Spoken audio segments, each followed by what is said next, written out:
Hello, good morning, good evening, good afternoon. If you are joining us live or you are catching up on the replay, welcome to Time Audit Tuesdays with me, your host, Abigail Barnes. And today I am joined by special guest, Simon Bergenroth. Simon, welcome to the show. Thank you for the warm welcome. Lovely to be here and get the invitation from you. So thanks. Today, we're going to be talking about the 7-day time audit that Simon did off the back of buying a copy of my book, Time Management for Entrepreneurs and Professionals, and the one-to-one session that he then went on to invest in as a result of buying the book. But before we get to that, I would love you to know a little bit more about who Simon is. So, Simon Bergenroth, who are you in a 30-second nutshell? 30-second nutshell. Well, I am the founder and MD of an organisation called Three Hats. That is a kind of senior executive career coaching, mentoring and advising business. I'm based in South Queensferry, just outside of Edinburgh in Scotland. I've been coaching for about 4 years, did 20 plus years or so in the marketing industry. And as I said, I've got three hats now. And I principally help people move into board seats specifically. So that's me. So non-exec director roles, I'm guessing, is what you mean by that. Correct, exactly. Yeah, mainly non-exec directors, but also executive directors. So it's kind of those people that are kind of VPs or heads of or directors that are looking to make that move up into the board. So that's what gets me excited to help those people. That's Simon in a nutshell. So as you are joining us on the show, let us know in the comments where you are joining us from, and if this is our first time hanging out, or if you are new to me, new to my world, and or maybe you know Simon. So we would love to see your comments. And if you've got any questions, also feel free to leave them in the chat.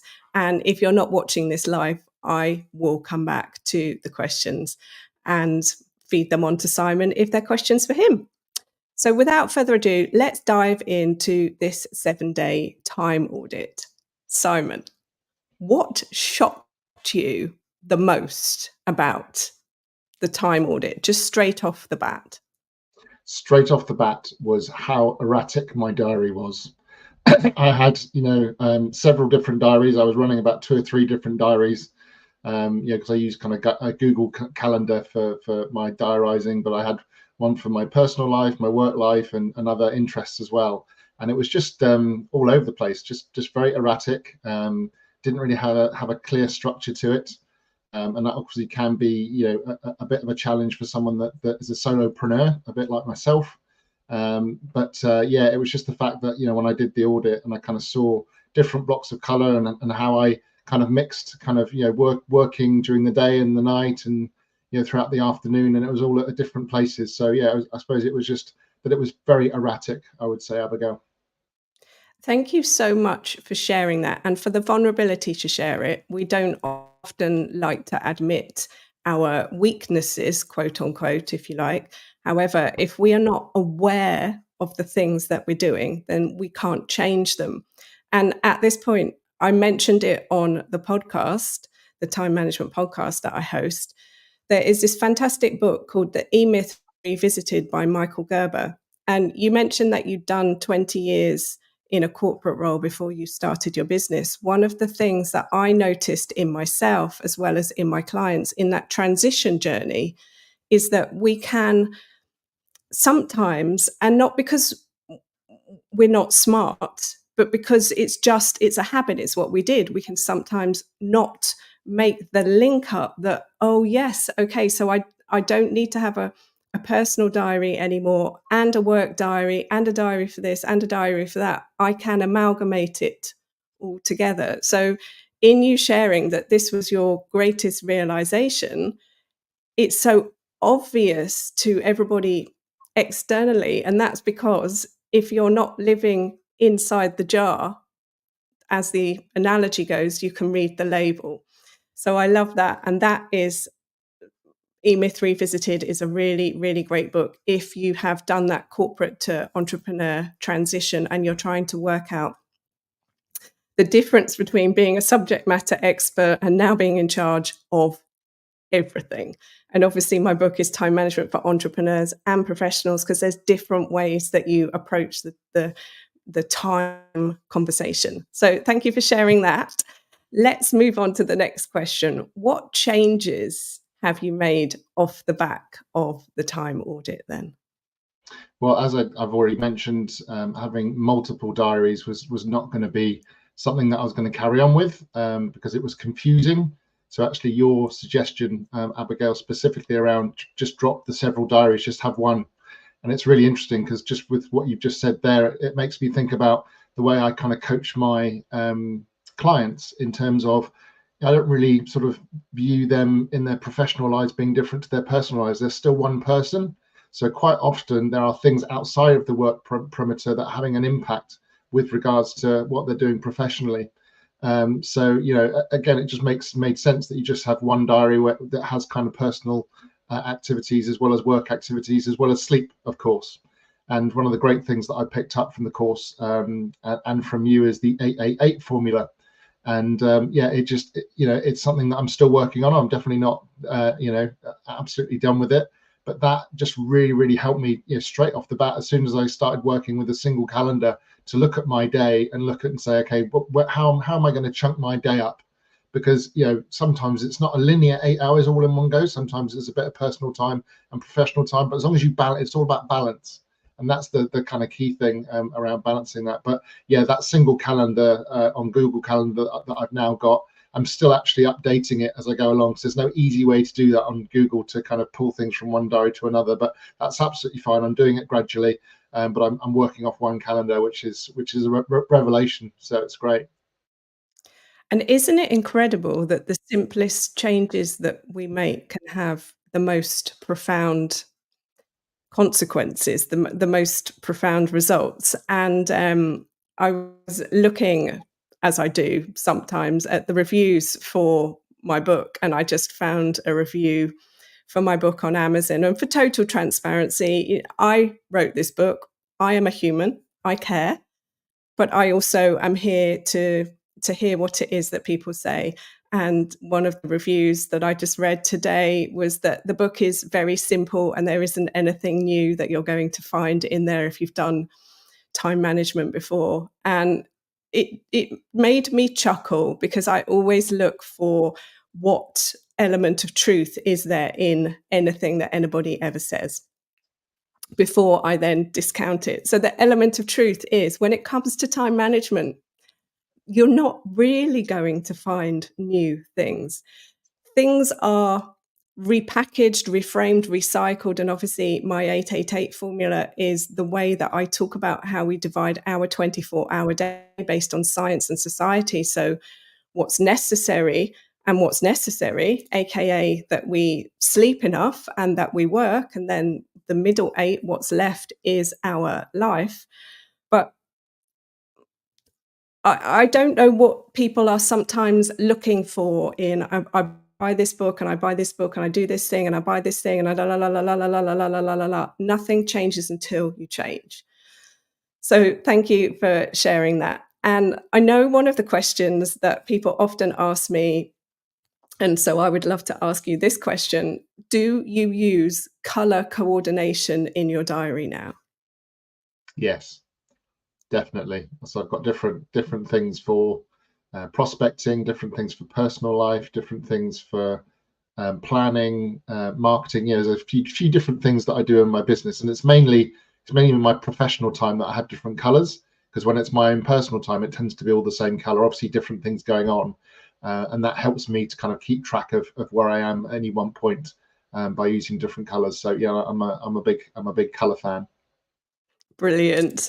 I love asking that question because every person I ask does it differently. I have some people who I've asked who said, no, it's all one color. Other people who I've asked, I run multiple businesses. One business is one color, another business is another color. For me personally, everything in my diary that's personal is green, and then everything else are the business related colors. if you use Google Diaries or if you're using Microsoft Diaries, there's only a certain number of colors that you can use for the different delineations of the different activities. So you just have to find what works for you. If color works, use color. If color doesn't work, don't use color. But I love that answer. So next question, what has this time audit meant for your business and for your life in general? Well, I've got recently very busy from a kind of lead generation perspective, and just seem to have found a very good formula in terms of finding people that want to be those non-exec directors. So I've got a much heavier workload than I had before. I mean, it was always busy before when running your own business, because you're kind of doing everything, aren't you? And therein lies a challenge in itself. But yeah, just having the system, pre-planning, I would say, definitely. Like, I set aside some time on a sort of Friday at the end of the week. I used to do it on a Monday, but actually if you can plan on a Friday ahead of time, I found that just kind of kickstarts the week a little bit better. And again, you can let your subconscious mind work on things over the weekend as well. Just kind of put it to one side. I've got a plan, and then I can carry on. So it's things like that, really. But yeah, I'm much more.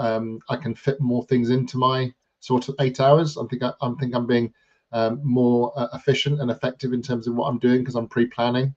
I'm not having as many shocks of things. I mean, I was always relatively good at putting sort of key dates into the diary, but again, having that much more focus on your diary, looking ahead of time, just helps you to prepare and make sure you don't have that last minute Larry thing, so, as the saying goes, that you're kind of doing it last minute, because you never do your best work. I don't agree always with the fact that people say nothing like a deadline to sharpen the mind, but now I'm doing things a lot earlier than I was before. So yeah, just kind of general sort of diary management, and getting more in there and being more effective as a business owner.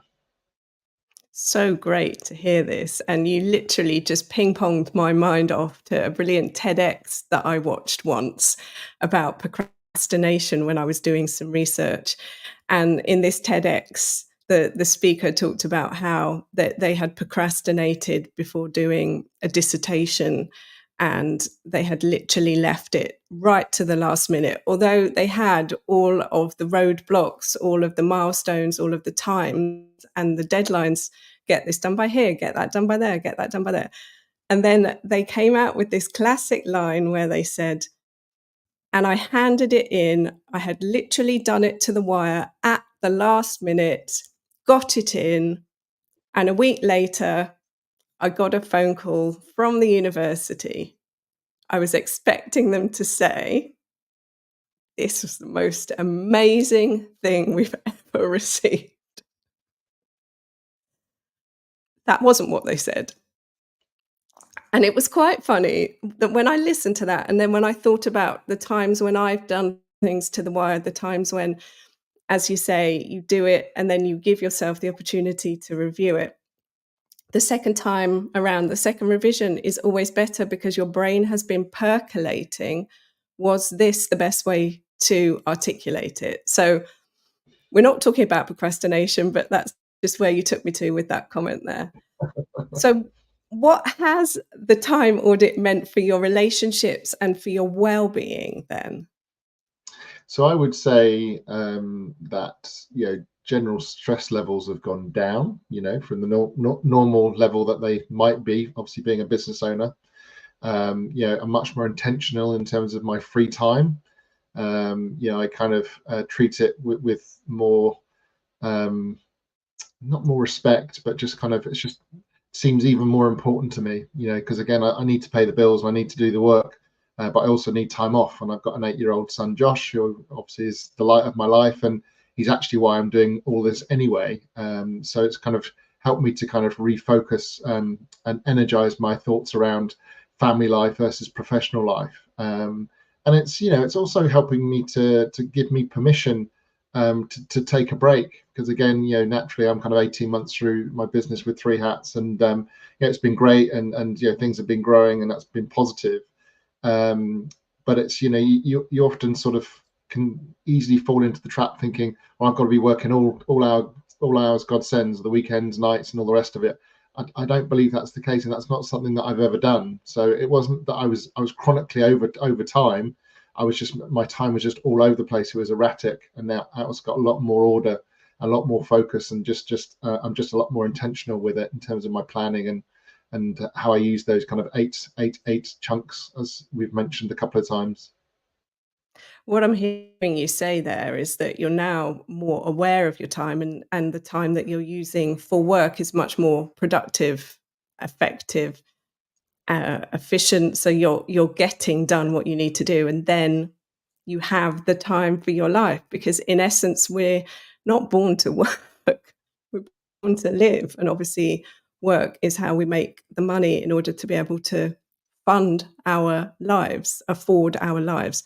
So it's, for me, the conversation about balance, time and money is an interesting one, because they're not individual, they're all connected. It's a circle. You can't take one out. I'm going to make more money, I'm going to have more time, I'm going to have more balance. They're all, so it's a constant game of finding what works based on which phase and stage of your life you are at right now. So yeah, Yeah. fantastic. Who would you recommend does a time audit? Well, I think that's a really easy question, because I was thinking about this person when I was actually going through the course and seeing the benefit. And my brother Neil Bergenroth, who lives out in Tulsa, who's at coachbergenroth.com, he's got a very busy life. He's an educator, he's a teacher. He is also an inventor and develops apps. He's also a rowing coach as well, and coaches people around the world, and in person or online and all the rest of it. And he has a daughter and a wife and a dog, and that's a lot going on there. He's a very, very busy person. He's very, very good at what he does, and he's received a couple of awards and accolades. But there's been a number of times that he's mentioned to me over the last kind of 6 months that actually there's just so many things that he'd love to be doing, but he just doesn't have the bandwidth for. And he needs to, I think it would be helpful for him to kind of take a step back, as I did, do that audit, and then kind of take a view with regards to, okay, what are the priorities here, and what do I want to invest my time in going forwards versus what's at the moment, because it always sounds like he's spinning lots of plates, and he does it incredibly well. As I said, he's very successful at what he does, but he would be the first person that would pop into my mind. So I'm hearing you say they're a busy entrepreneur who wants to get the balance back. Yeah, love it. So yeah. You did a one-to-one time audit session with me as well. We worked together. And would you say, what difference has that actually made for you? I think it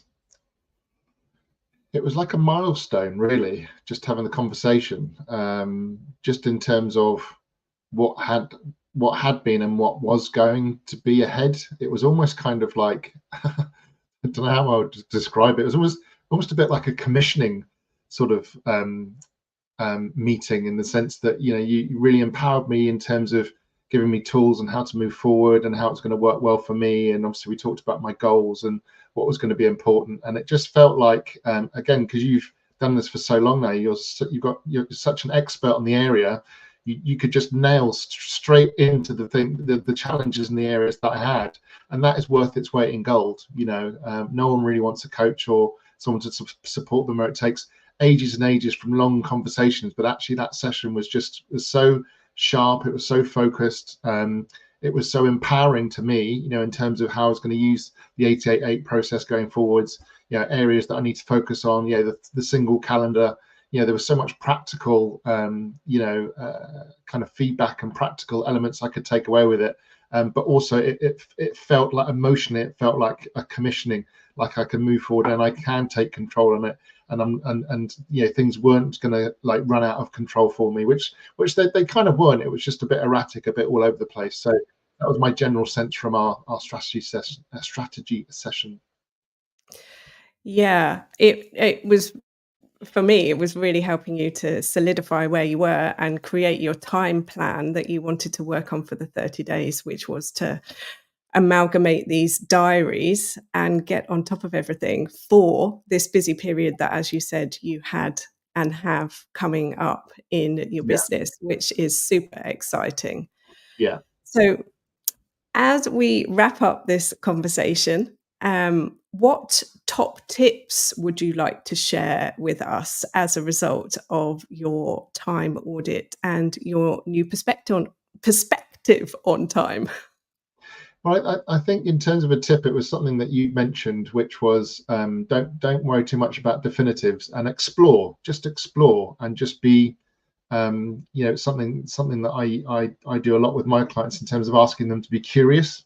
Just be curious about what's going to work and what's going to be better. Don't try and go, well, this is the plan and this is going to work, because invariably it isn't. Maybe there's certain elements of it that will work and certain elements that maybe need a little bit of correction. So you came back, and obviously there was the 30-day ability to come back to you with questions and updates. I did that a couple of times, so I found that element of the service really useful.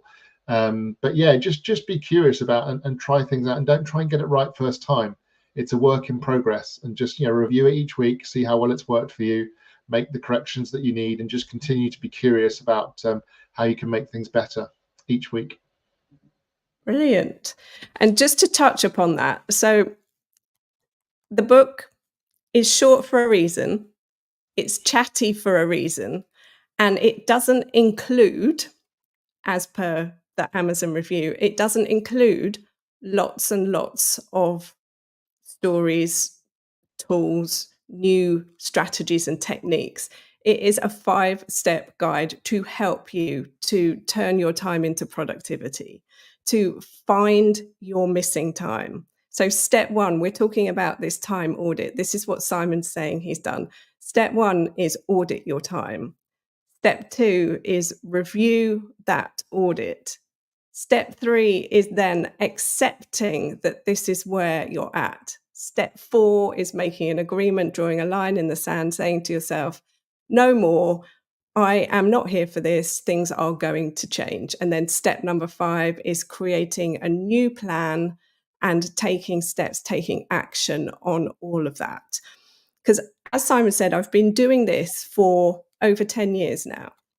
When it comes to time management, and I do recommend some of the longer time management books in the book if you are looking to read more around time management. But if you don't have time, the only way you are going to have more time is to find out where your time is currently going. And I would love to be able to give people a magic pill. I would love to be able to give you a shorter shortcut, but 7 days of tracking your own time is the shortest shortcut I can give you. And hearing Simon there share what happened for him as a result of 7 days of tracking his time is testament to take the action, get the result. So as we wrap up this conversation here today, Simon, where is the best place that we can find you on the internet? So with a name like Bergenroth, which is very obscure, you literally type Simon Bergenroth into Google, and then my LinkedIn profile will be right at the very top. But yeah, LinkedIn is where I hang out most of the time. Love to connect with anyone and share more of my story if it would be of help, or if you're interested to hear more about 3 hats. So yeah, just Simon Bergenroth into Google or LinkedIn, and that's where you'll find me. Brilliant. And of course, with everything we do, we always leave below in the show notes all the links that you could ever need. So there's a link to Simon's website down there as well. There's also links to the time audits. There's links to where you can buy the book. You can buy it on our website, Success by Design Training. You can also buy it on the Amazons around the world. And tune in to our weekly podcast, the Time Management Podcast, for interviews and further tips, tricks, strategies, and conversations with people about how they are using their time. Until next time, thank you so much for your conversation here today with us, Simon. And until next time, my friends, stay safe, stay well, and remember, it's your time.